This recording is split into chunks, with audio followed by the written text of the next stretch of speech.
Thank you. Thank you very much. Thanks. Okay, let's get to it. Thank you. I'm so happy to be here. This is really very exciting for me because it involves a lot of things. First of all, the Library of America. Second of all, a chance to talk about World War I, which is of great interest to me. In no small measure because it's really, I think, the greatest cataclysm in the last 1,000 years that is all but forgotten. It's really fading away, and it should not be. And that was one of the reasons I wanted to get into this book. But I just want to say a few words about Library of America, which is I remember in the early 80s when the first articles began to appear that there was something coming called the Library of America. And I went to my local bookstore in Los Angeles and placed my order. And I remember in 1982 when the call came from Dutton's Books and the woman said, "They're here." That was it. She knew, I went over, they were gorgeous. I became a collector, I became an avid reader of them all. America has long been my beat, so these books were made for me.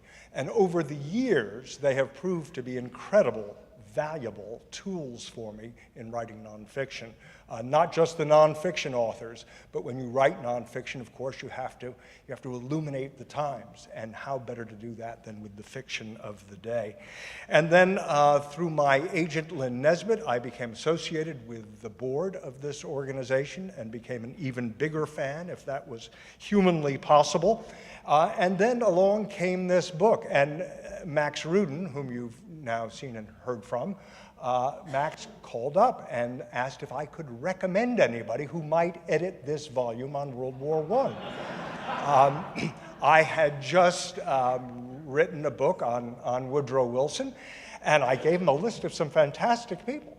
And about a week later, he called and said, "That was a great list. Do you have any other people who might edit this book?" "Yes, I hear two more." Third call. "Anybody else?" "No, I'm kind of at the, Max, are you asking me if I might want to edit the book?" And the answer was yes, in large measure, because at that point I didn't want anyone else to do it. I felt a kind of ownership here because of the Library of America and because the war. I mean, I felt really close to this war. The lesson from all this is some of you in the future may get a call from Max Rudin. Here's my advice. You can surrender early or you can surrender late. But ladies and gentlemen, you will surrender. I can assure you of this. So now, to get into this book a little bit, this volume had a really huge fundamental challenge, and that is how do you begin to select from the hundreds and thousands of pieces, articles, nonfiction pieces that you could extract or somehow include in this volume. This book, so far as I am concerned, would have been impossible without our advisors, Jennifer Keene, Edward Langell, Michael Nyberg, and Chad Williams. This book would have been equally impossible without Jeffrey O'Brien of the Library of America and Derek Schilling, who is one of these incredibly picky so picky. I mean, this is an author's dream. This is what you really want. And especially when you're handling this kind of material, which is as rich as it gets. But the question now is how to winnow thousands of things down to some 125 pieces that will tell the story. And this book is challenging in another way too, in that it is not just literature, but it is also history. So how can you keep the chronicle of the war going along and at the same time be selecting some of the most illuminating and best writing that there was in the period?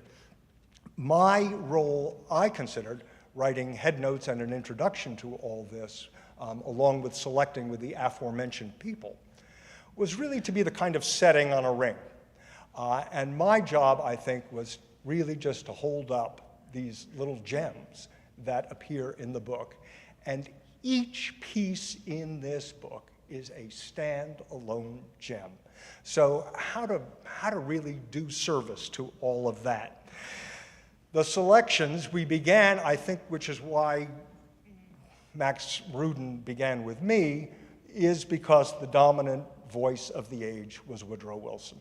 And I knew Woodrow Wilson pretty well at this point, having read about Woodrow Wilson all my life and having just spent 13 years writing his biography.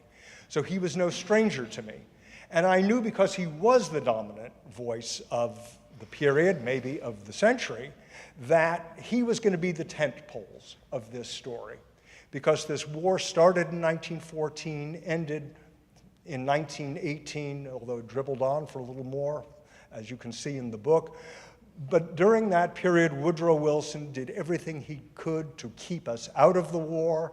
Then he recognized perhaps its inevitability, and he began to draw us into it. And ultimately, he was a commander-in-chief, and then he wanted to lead the peace process that basically brought us to a new position in the world. And we became the first modern superpower in the world. All of this is World War I. And Woodrow Wilson's speeches really take us along the way. There were great debates, great discussions going on in this country about this war. Do we belong in this war? What is the role of the United States in the world? These are all big questions that were being posed by Woodrow Wilson, answered even before he could ask the questions by Teddy Roosevelt, who loathed Woodrow Wilson. Anything Wilson was for, Teddy Roosevelt was against. And you'll see that debate going on.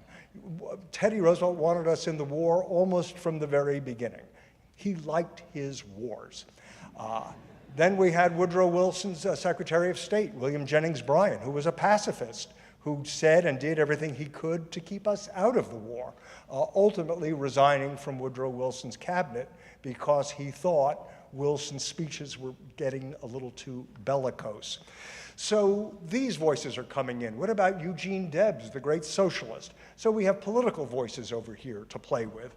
Then we had some of the greatest journalism ever written, I think.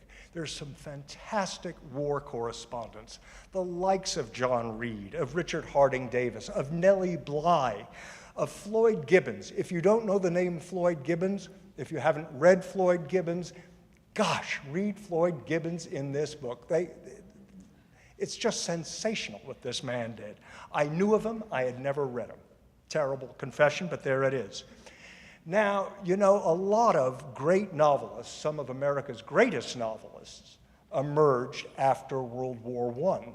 But because this book is about nonfiction and celebrating that, another challenge became, how can we incorporate some of these undeniable, inevitable writers, but do it in a nonfiction volume? And the first way was, well, who were they before they were writing their fiction? So what about letters from Ernest Hemingway, who's over in Europe doing basically ambulance work? How do we hear from him? How do we hear from John Dos Passos? What diaries, what letters home were they writing? So we want to take in all that. And then, as you heard, we had Edith Wharton. I mean, few of us recall. There was Edith Wharton, the grande dame of Manhattan, at the front lines of World War I, writing some of the most dazzling reportage ever. So this was exciting. Now, you know, writing is a lot more than this, too. What about some of the great songs of the day? Don't those lyrics tell us something about what's going on? How you're going to keep them down on the farm after they've seen Paris? What about George M. Cohan talking about over there, and we won't come back till it's over there?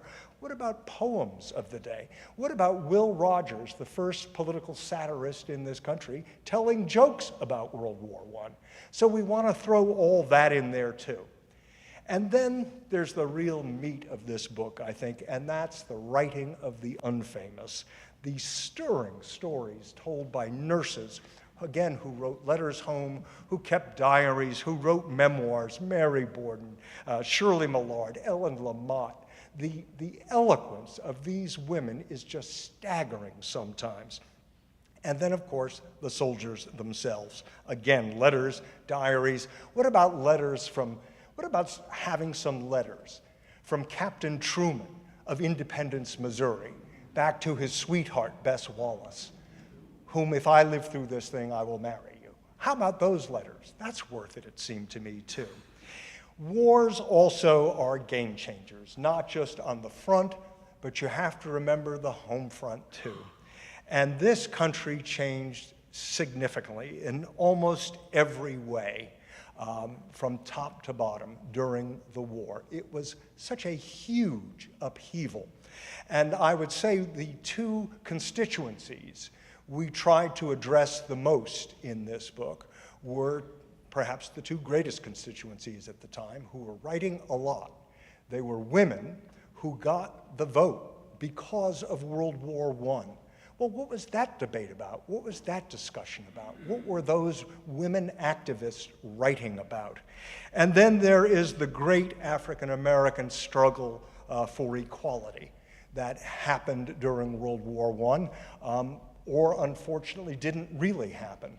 And 400,000 African-American soldiers went over there, coming home with their red badges of courage, coming home, or many coming home as corpses, you know, being met by mothers who lost sons just as white mothers had lost their sons, expecting basically to be fully accepted and franchised, to become part of the American system. And they were not welcomed home. They were basically treated the same as before they went, or even worse.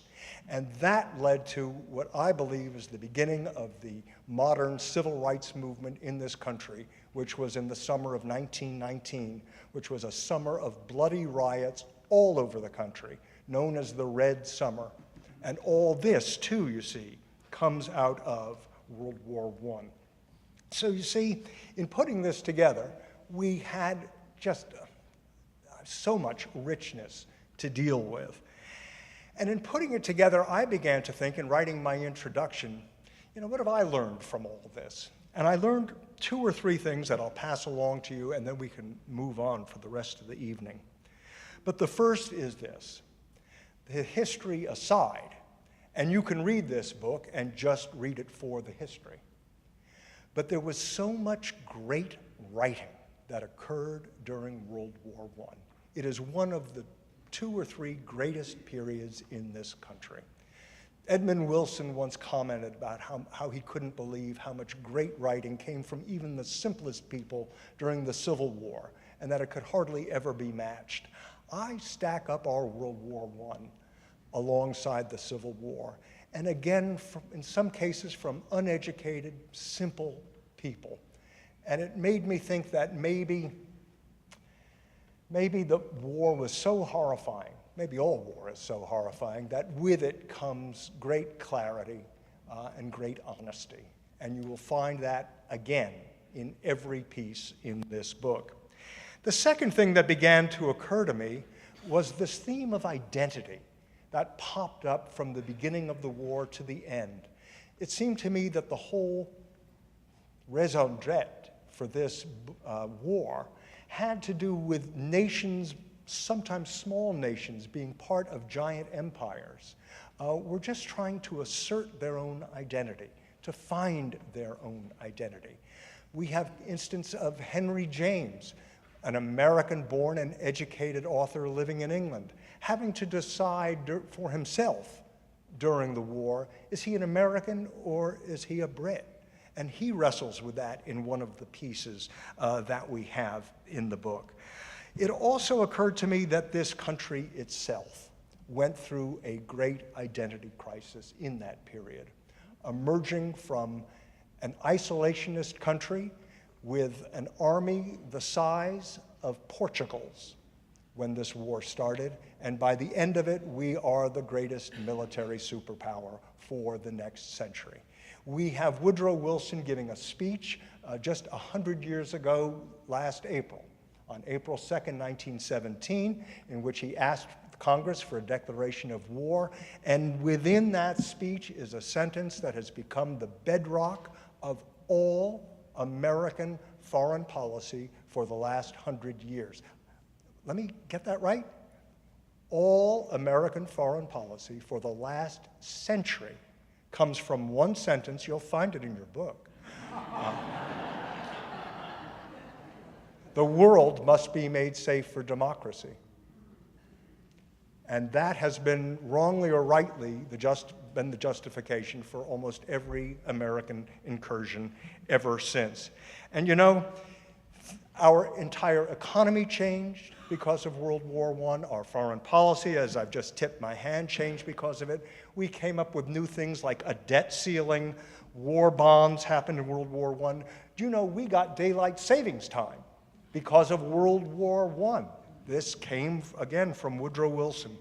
And I was reading just today, as most of you did as well, I'm sure, of the knife-wielding assailant in Paris, carrying knives and a hammer. And his words were, "This is for Syria." Now, yes, on one hand, it's about what's going on in Syria.